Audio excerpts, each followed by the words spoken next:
para manguha tayo ng mga pipong fish. Here, kung makikita natin, there's a lot of fruit na on. Daming bunga dito. Makakita tayo kasi I am going to cook pigeon fish fruits too.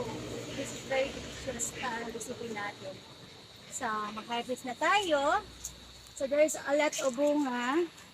Pangunguha na tayo ngayon. Gamitan natin ng gunting sa pag-harvest para maganda yung pagkuha natin. Hindi masisira yung mga itong dito niya para mamunga pa ulit.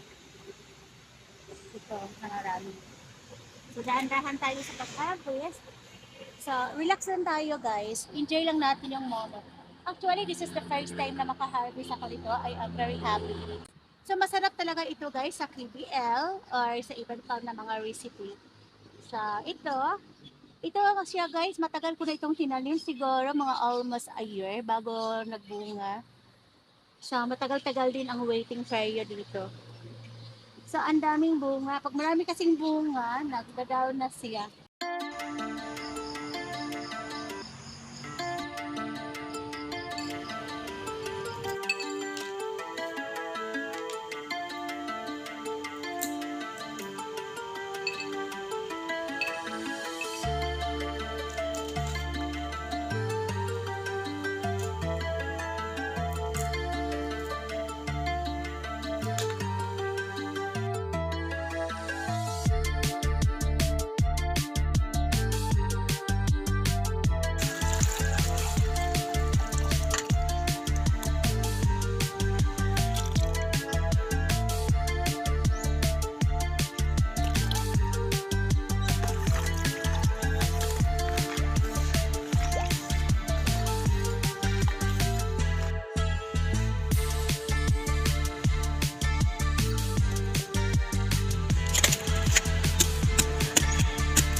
guys, ito na luto na siya. Since luto na, ito turn off na natin yung stove natin.